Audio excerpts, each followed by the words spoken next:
Shalom saudara-saudara yang terkasih, pada saat ini kita akan mendengarkan firman Tuhan. Dan firman Tuhan dengan judul orang-orang biasa yang luar biasa. Saudara-saudara, begitu banyak di antara kita ingin sekali menjadi orang luar biasa. Bahkan memberikan perhatian kepada orang-orang luar biasa di luar sana. Dan hari ini kita akan belajar apa yang firman Tuhan katakan tentang mereka. Di dalam Kisah Rasul pasal yang ke-14 ayat 15. Di situ dikatakan, "Hai kamu sekalian, mengapa kamu berbuat demikian? Kami ini adalah manusia biasa, sama seperti kamu. Kami ada di sini untuk memberitakan Injil kepada kamu, supaya kamu meninggalkan perbuatan sia-sia ini dan berbalik kepada Allah yang hidup, yang telah menjadikan langit dan bumi, laut dan segala isinya." Saudara-saudara, ini adalah penggalan dari sebuah peristiwa yang dialami oleh Paulus dan Barnabas ketika mereka ada dalam perjalanan pemberitaan Injilnya. Saudara-saudara, mereka mengalami hal yang cukup sulit di sebuah kota, di mana setengah dari penduduk kota itu adalah orang-orang yang menentang Paulus dan Barnabas, dan setengah dari kota itu tertarik kepada mereka. Tetapi kelompok satu yang tertarik kepada Paulus dan Barnabas ini adalah satu kelompok yang diam, yang tidak berani berbuat apa-apa.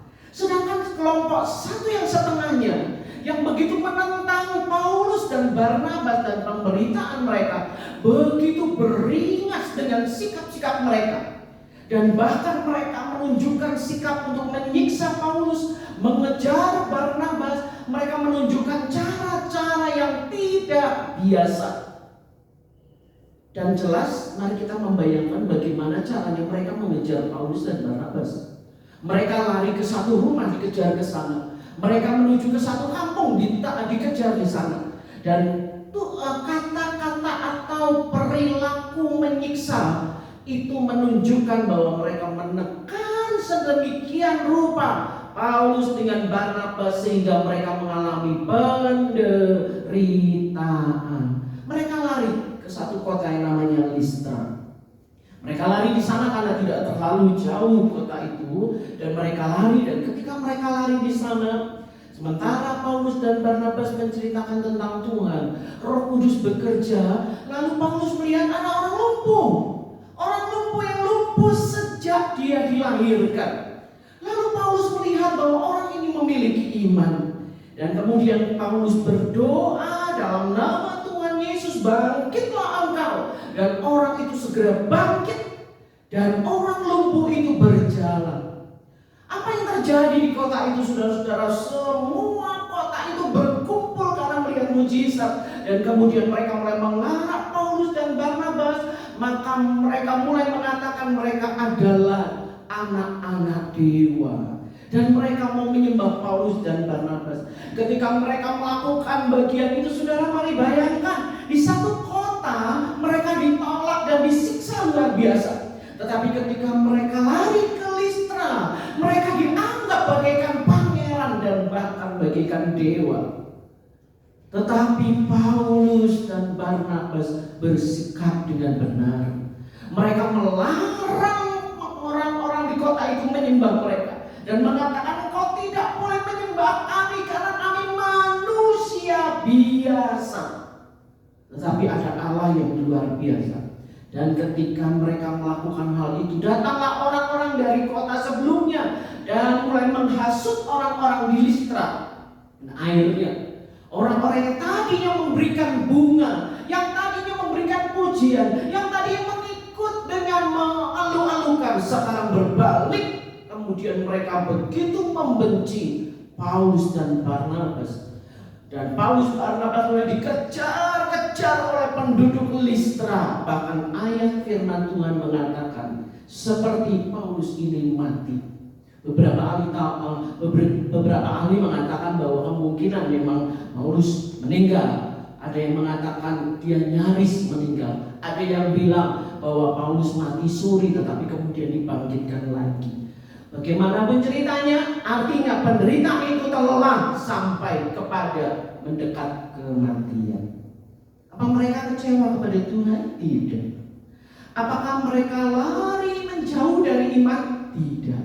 Mereka tetap menghadapinya dan mereka tetap memberitakan Injil.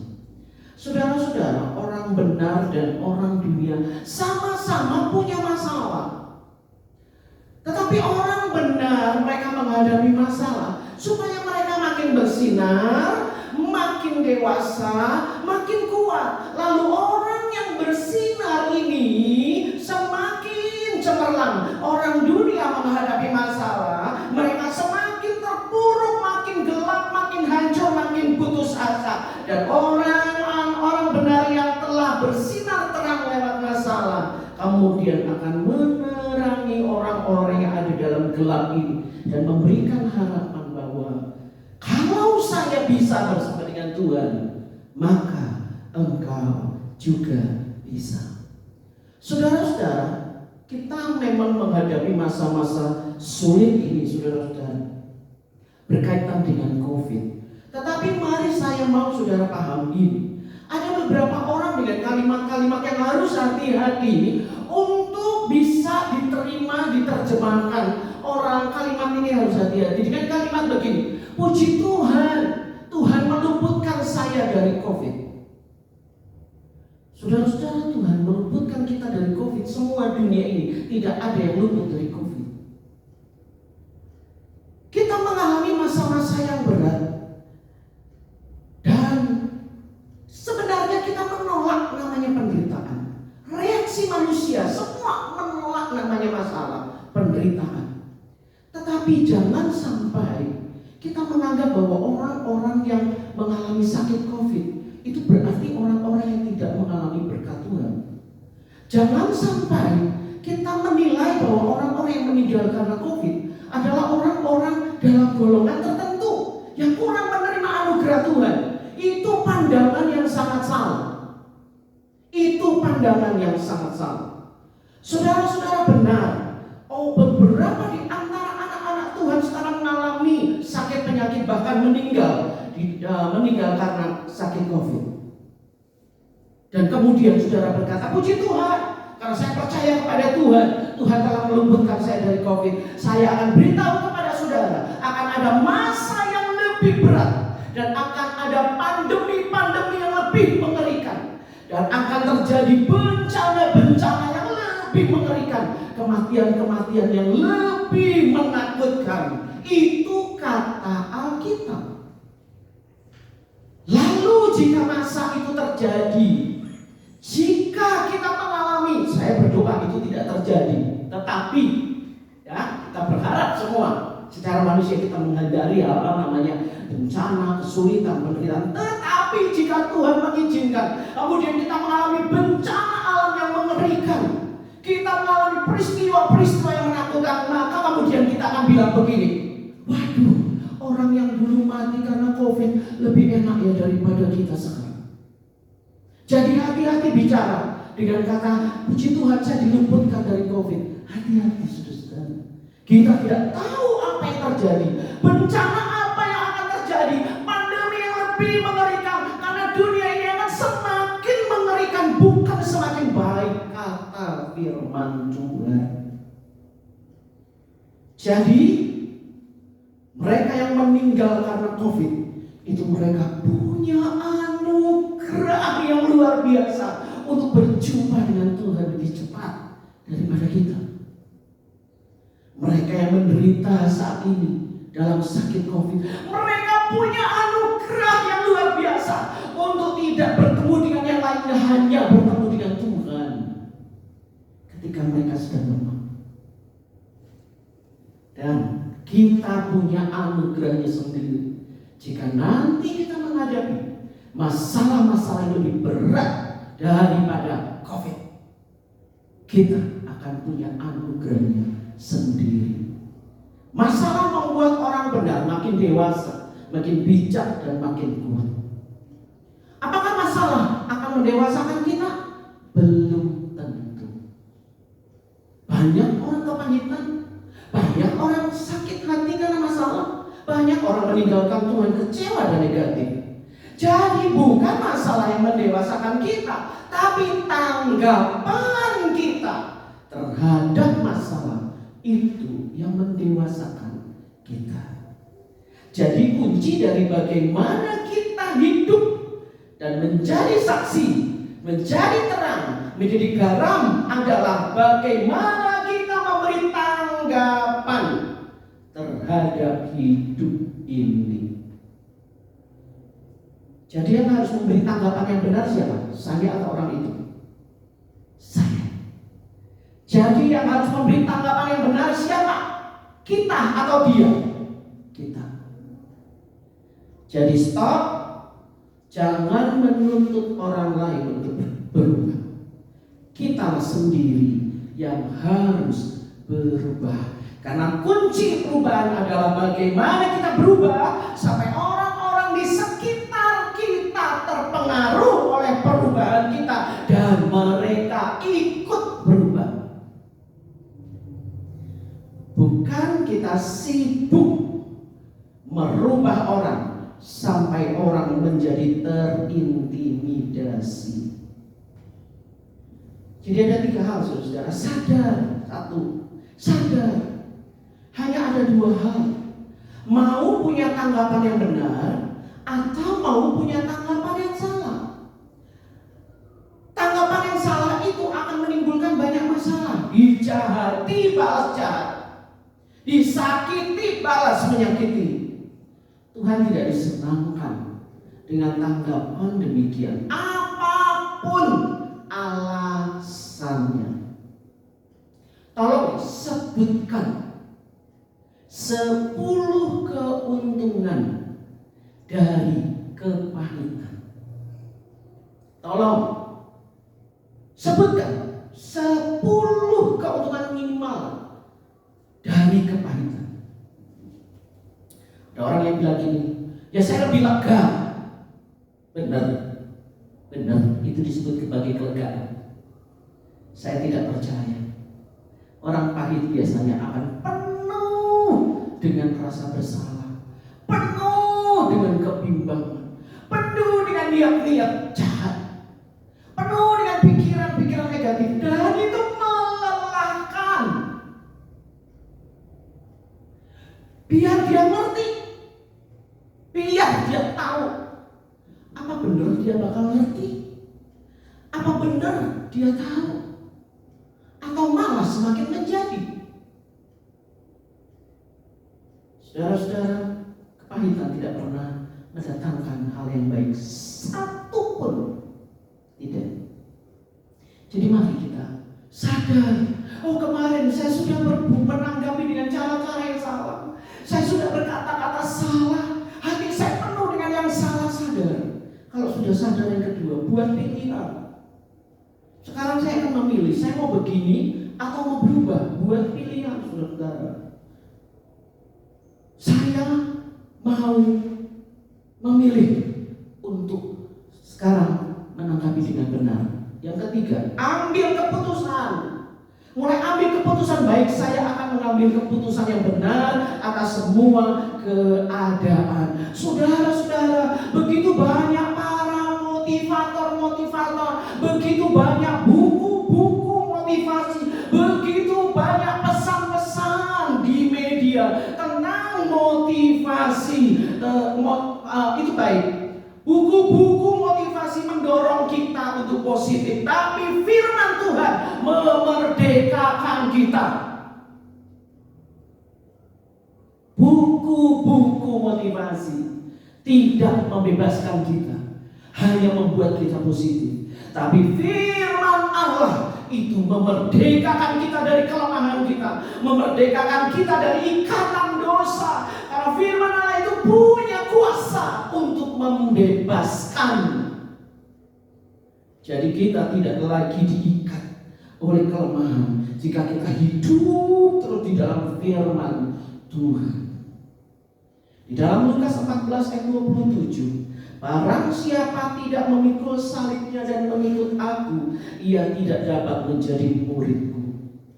Saudara, memikul salib, salah satu caranya adalah memberi tanggapan yang benar. Tuhan Yesus adalah teladan yang paling sempurna dari seseorang yang menanggapi semua dalam hidupnya dengan cara yang benar. Banyak orang senang nyanyi lagu. Karena salibmu ku hidup, karena salibmu. Banyak senang nyanyi lagu itu.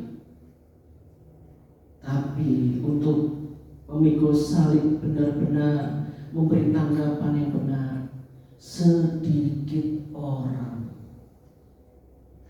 Banyak orang suka menyanyi, banyak orang suka melayani, tapi tidak suka pikul salib, sangkal diri, tidak suka memberi tanggapan yang benar.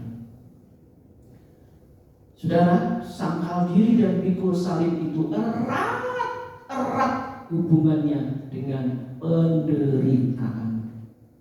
Tapi tidak semua penderitaan itu berarti sangkal diri pikul salib ya. Kalau saudara melakukan nyolong, misalnya mencuri atau berjudi kemudian ketangkap masuk penjara, lalu bilang itu penderitaan pikul salib, salah. Itu bukan pikul salib, itu akibat pilihan yang tidak benar. Sangkal diri pikul salib adalah kita melakukan hal yang benar tetapi mengalami perlakuan yang tidak benar. Kalau masalah kita negatif, ditanggapi dengan negatif, hasilnya pasti negatif. Misalnya di masa pandemi seperti ini yang paling banyak adalah masalah PHK karena pandemi. Suami di PHK karena pandemi, masalahnya negatif. Lalu kita memberi tanggapannya negatif, marah-marah, ngomel-ngomel, berantem, hasilnya pasti negatif. Rumah tangga jadi berantakan. Tidak ada positifnya. Saudara-saudara, kalau misalnya pengalaman di PHK itu negatif, lalu kita menanggapi dengan tanggapan yang benar, kita mulai bilang, yuk kita sama-sama cari solusinya. Apa kita tanam kebun kita dengan sayur-sayuran, kita mulai yuk kita ternak lele, atau kita mulai cari solusinya, kita bikin gorengan atau apa. Nah, ketika mulai cari menanggapi dengan cara yang positif dan belajar tentram, Allah itu memelihara kita. Percayalah saudara-saudara, percayalah ketika belajar tentram dan mengendalikan rumah tangga dengan tenang, dengan iman, maka saya percaya hasilnya pun akan kuat, positif, dan diberkati Tuhan. Lalu kita menjadi kesaksian bagi orang. Walaupun kondisi tetap di PHK. Kemarin saya mendapat berita, bilang begini, Bu, gaji anak saya 8 juta.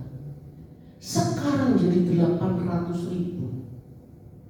Bagaimana caranya mengelola uang dari 8 juta jadi 800.000? Toh puji Tuhan, semua sampai saat ini dalam pemeliharaan Tuhan. Kalau bukan Allah kita yang luar biasa. Karena tanggapan, reaksi kita terhadap masalah yang dari 8 juta jadi 800 tetap baik dan berharap kepada Tuhan, Tuhan akan menjadikan dia kesaksian. Kesaksian itu jangan menunggu keadaan hebat luar biasa, wah spektakuler, bukan. Tapi ketika hidup kita tangguh menghadapi masalah itu, kesaksian. Kita tidak bisa merubah orang, tapi kita bisa merubah diri kita sendiri. Untuk berkonflik, untuk berantem, butuh minimal 2 orang. Tetapi untuk berdamai, butuh minimal 1 orang, yaitu dirimu sendiri. Dan pendamai itu identitas anak Allah. Di dalam Matius 5 ayat 9 dikatakan, berbahagialah mereka yang membawa damai, karena mereka akan disebut anak-anak Allah.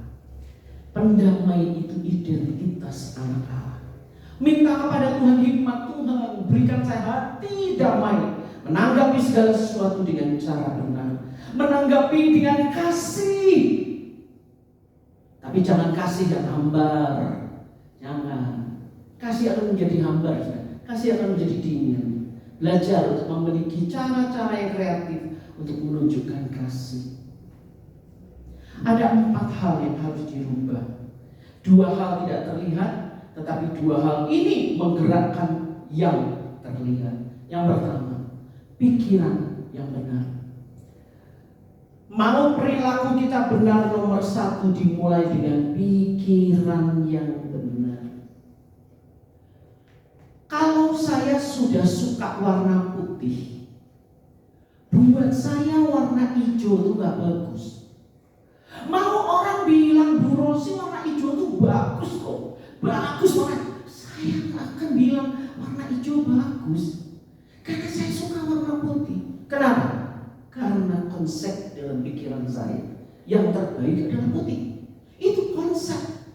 Jadi konsep saya untuk menjadikan warna hijau itu baik-baik kemana? Orang harus merubah dulu. Saya, bukan orang, saya harus merubah dulu konsep pikiran saya. Hijau itu bagus kok, lihat itu daun-daun. Hijau itu bagus loh, lihat ini lukisan ini warna hijau, wah bagus. Hijau itu bagus. Ketika saya mulai merubah konsep saya, ketika saya lihat warna hijau baru gitu, ya benar juga ya, dilihat-lihat warna hijau bagus juga, bagus kok.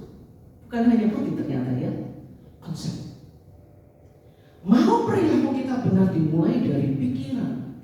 Kalau masalah yang ada lalu pikiran kita menganggap sudah di PHK berarti hancur, sudah kehidupan rumah tangga kita waduh sudah diambles habis. Kalau sudah pikiran kita demikian ya gimana saudara-saudara? Yang negatif di luar itu kita bisa menghindar. Tapi kalau pikiran kita sendiri yang negatif susah. Saudara tahu pikiran negatif itu jahat loh. Ketika kita berpikir waduh sudah di PHK, kita akan membawa pikiran negatif itu tidur, makan, jalan, melakukan apapun dengan pikiran itu. Terus kita pegang pikiran negatif. Pikiran negatif merusak tubuh kita. Makanya banyak orang sakit karena pikiran negatif. Tapi orang-orang yang pikiran yang benar, kenapa juga? Apa bedanya? Orang yang negatif itu dia pegang pikirannya untuk dirinya sendiri. Tetapi orang yang berpikir benar itu dia menyerahkannya kepada Tuhan. Makanya kenapa dia lega, kenapa dia damai, kenapa dia tentram, karena dia serahkan kepada Tuhan. Ayub, dia punya masalah seperti itu, Tuhan gak kasih ke Daud, karena Tuhan tahu Daud gak akan bisa responnya benar seperti Ayub. Tuhan tidak memberikan Abraham pengalaman seperti Ayub. Nanti beda ceritanya. Ayub diizinkan mengalami itu karena Tuhan sudah tahu konsepnya Ayub, pikirannya Ayub yang saleh itu sanggup menghadapi beban dalam hidupnya. Pikiran kita harus diisi firman Tuhan sehingga kita memandang segala sesuatu dengan cara firman Tuhan memandang. Orang yang pikirannya tidak diterangi firman, keadaan akan menjadi gelap. Dan saudara-saudara, kalau sudah semua jadi gelap, apa yang baik pun jadi gelap.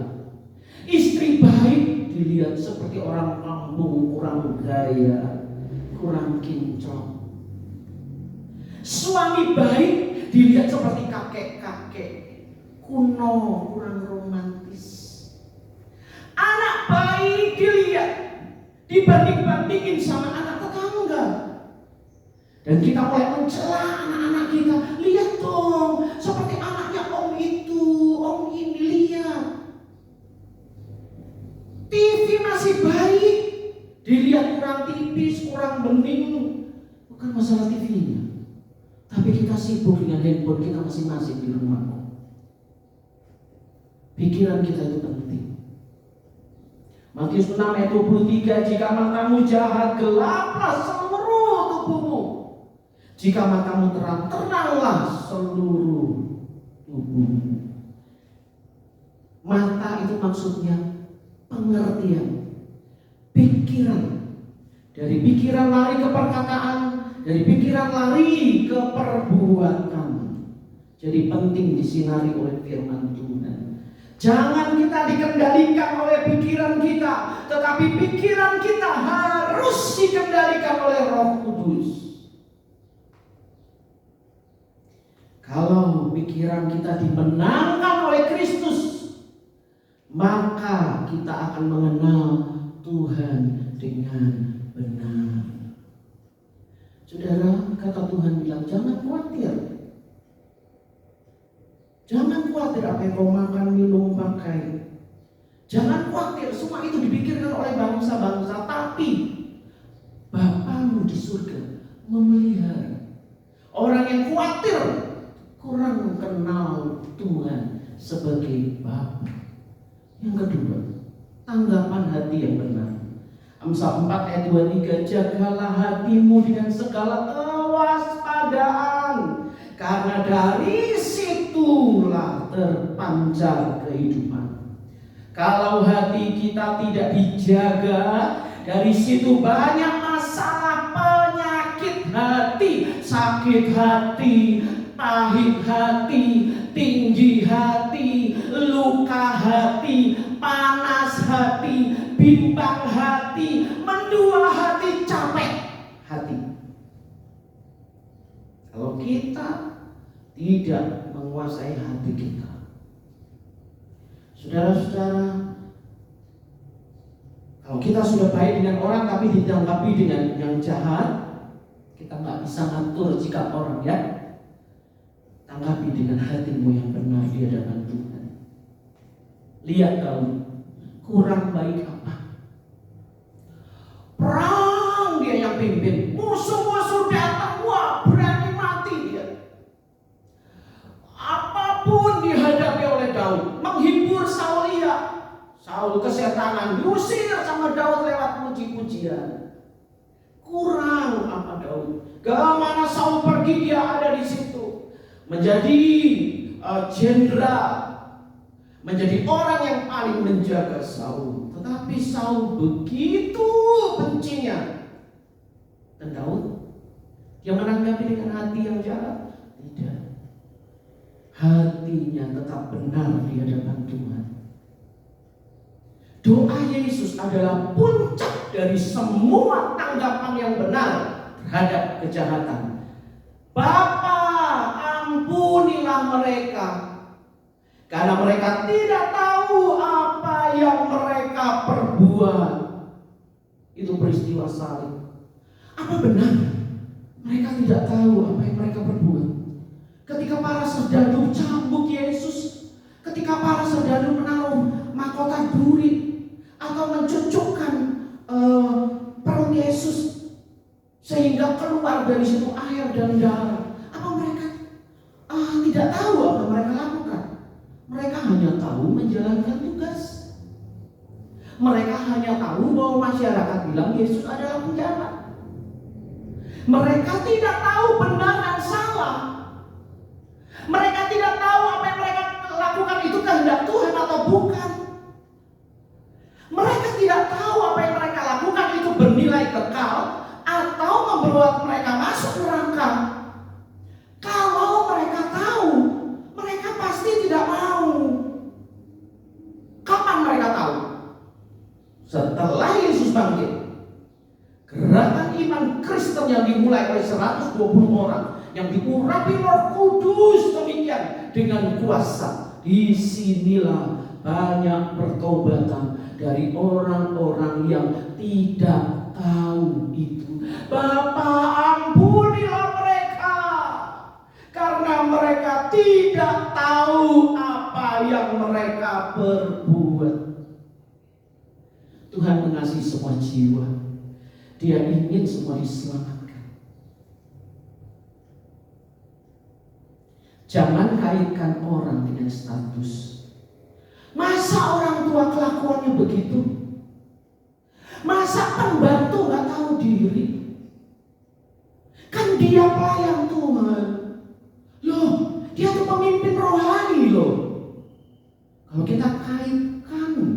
dengan status itu bisa bikin kecewa. Tidak ada yang sempurna. Yang sempurna cuma Yesus. Tidak ada. Mau cari siapa? Kita sedang menuju ke sana. Tuhan tidak minta kita sempurna. Tuhan minta kita menjadi pengikutnya. Saudara-saudara, doakan saja, doakan. Pasti Tuhan tegur anak-anaknya. Cara Tuhan tegur pertama lewat firman Tuhan. Kalau dia nggak bertobat, yang kedua pakai lingkungan. Kakaknya lah, ibunya, orang tuanya lah, pembimbing rohani yang tegur lah, suaminya, istrinya, anaknya. Tuhan pakai lingkungan untuk menegur. Kalau dia tidak berubah, sudah pakai firman nggak berubah, lingkungan nggak berubah, Tuhan pakai kejadian. Kejadian bangkrut lah, kecelakaan lah, sakit lah. Kalau nggak berubah keterlaluan, urusan dengan Tuhan. Yang ketiga, perkataan yang benar. Perkataan kita bisa bikin orang sakit atau orang bangkit. Perkataan kita bisa memicu konflik atau meredakan konflik. Apa yang kita katakan terhadap diri kita sendiri, oh saya memang orang sial, memang saya ini orang gak bisa apa-apa, memang saya selalu bikin salah. Apa yang kita katakan terhadap diri kita sendiri? Firman Tuhan berkata, apa yang kau katakan terhadap dirimu sendiri itu akan jadi. Ya seperti itulah dirimu. Kalau saudara bilang, oh saya memang orang sial, jadilah sial. Kalau saudara bilang, saya anak Tuhan yang diberkati, saya tahu di dalam Tuhan selalu ada jalan keluar, akan jadi sesuai dengan imanmu. Rubah kata-kata. Jadi, rubah kata-kata orang-orang di sekitar kita, keadaan di sekeliling kita. Istri-istri, suami-suami ketika anakmu tidur, istri yang punya suami bermasalah, suami yang punya istri bermasalah, kalau lagi tidur, tumpang tangan, katakan dengan iman. Kuping orang tidur itu masih terbuka, tidak tertutup.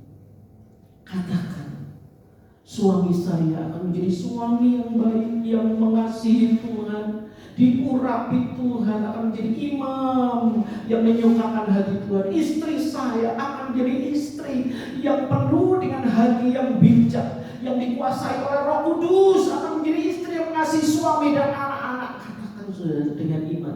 Terus katakan, ketika dia tidur, masuk di alam bawah sadarnya.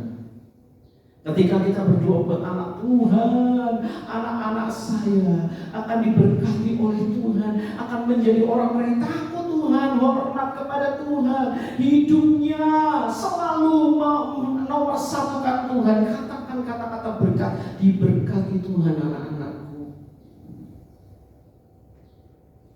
Lihatlah, ketika kita mulai memperkatakan kata-kata iman, itu akan terjadi kata firman Tuhan. Lihatlah, apa yang kita ucapkan di telinga orang-orang yang tertidur yang kita kasih, itu akan masuk di alam bawah sadarnya, dan itu mulai mengendalikan perilakunya. Doa punya kuasa. Kadang-kadang pasangan kita, anak-anak tidak butuh yang macam-macam, tapi perkataan yang membangun, yang memberi dorongan.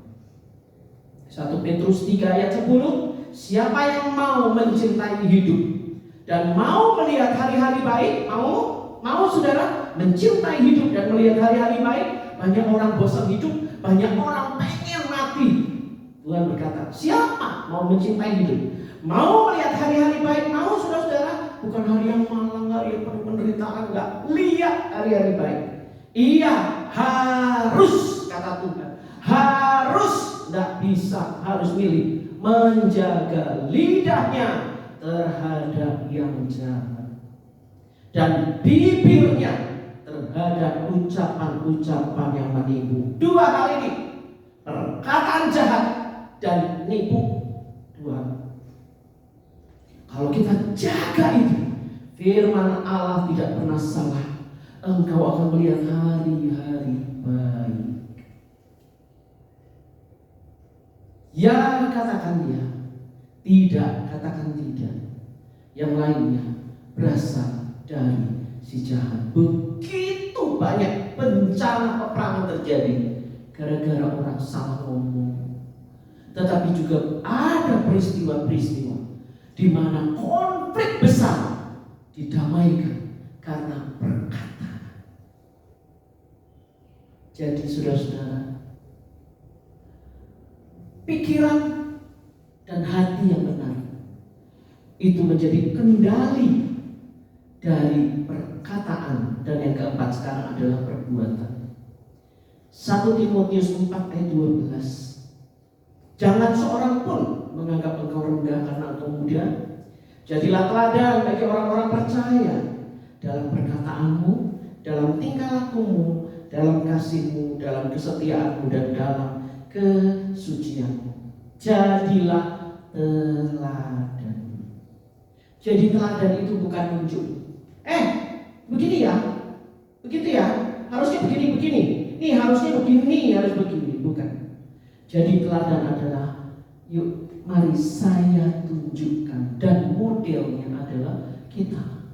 Saya tunjukkan, kita menjadi model, itu teladan. Saudara, apapun yang terjadi di sekeliling kita, tanggapilah dengan benar. Ketika pikiran kita benar, hati kita benar, Roh Kudus, firman Allah itu menguasai pikiran kita, hati kita, maka perkataan dan perbuatan kita akan dituntun ke arah yang benar. Hari ini, di masa-masa seperti ini bukan masalah kamu kena COVID, saya tidak. Bukan masalah kelompok orang-orang kena COVID dan bukan orang-orang yang bebas kena COVID. Saat ini sekolahnya Tuhan untuk menunjukkan mana orang benar dan mana bukan orang benar. Bukan orang Kristen ya, bukan orang Kristen. Orang Kristen tidak di mana-mana, tapi orang benar dan bukan orang benar. Tanggung jawab kita di hadapan Tuhan. Tanggapan kita terhadap uang yang Tuhan beri dari 8 juta ke 800, bagaimana engkau menanggapi 800 ini? Apakah engkau berkata, 800 apa ini? Gak ada gunanya, artinya apa-apa. Atau kita akan berkata, Tuhan, 800 ini adalah cara yang ajaib untuk engkau tunjukkan. Dari saya 8 juta sekarang 800, Tuhan tunjukkan kepada saya bagaimana engkau dahsyat, engkau luar biasa. Saya akan memanage dengan cara Tuhan.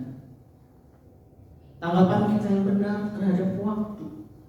Di masa sebelum pandemi, suami pagi-pagi kita siapkan sarapan, mereka berangkat kerja, kita tungguin. Setelah semua kita beres-beres, kita tungguin dia pulang.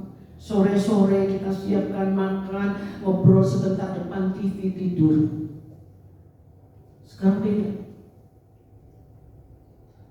PHK 24 jam sampai bosan-bosan. Ya Tuhan, sekarang saya berdoa, cepatlah pandemi ini selesai. Pusing saya sama kelakuan suami. Sudah susah zaman pandemi begini. Dulu saya cuma kasih dia sarapan, berangkat kerja, pulang kasih makan. Sekarang sarapan nasi goreng.